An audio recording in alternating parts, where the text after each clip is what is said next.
Good morning, boys and girls. Today we're going to talk about Jesus fulfilling the role as priest, that Jesus was our priest. He was able to bring us back to God. One of the main roles of the priest in the Old Testament is to make sacrifices so that the people can be in communion with God, that God can dwell with them. And if you've been so blessed to be in the worship services, then you've heard Pastor John and Pastor Gershon talk in Hebrews about how Jesus was our high priest, how he is our high priest. And I brought with me today a very rough model of the tabernacle. And this is the temporary version of the temple, the portable version of the temple. And this one, of course, is just a model of it, where the people could build a place that God could dwell with them.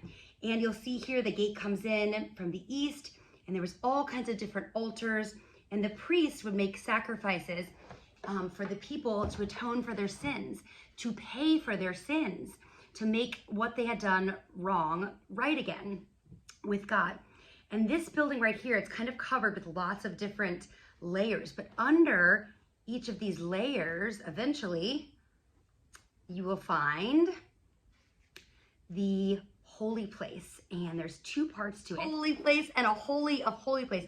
It's separated here by a kind of curtain. You kind of see like a little curtain they put to separate it. And there was some structure there as well.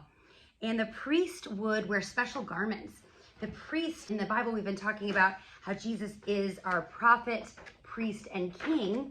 And today we're looking at how he's our priest. And I don't know if you can see from this picture, but there's some interesting clothing that they wore. I brought a better example of that.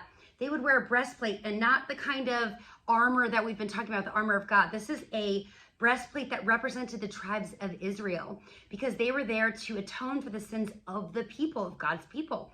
And so each of these stones represents a tribe of Israel. If you're good at math, you can see there's 3 rows of 4, and 3 rows of 4 means there's 12 different stones there that represent the tribes of Israel.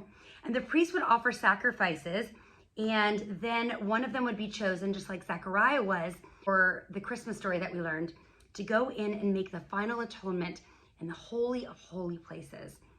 And that is where the Ark of the Covenant would rest, because God's presence would come down over the mercy seat. Priests were there to make atonement, to pay for the sins of the people so that God could dwell with them. Remember, God cannot be with sin.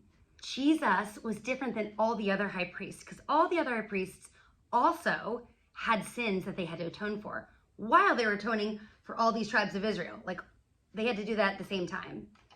But Jesus did not sin.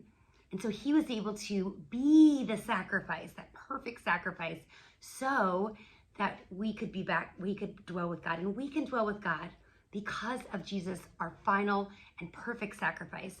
And we don't have to have sacrifices of animals anymore, because Jesus is our perfect sacrifice once for all. I'll see you guys next week.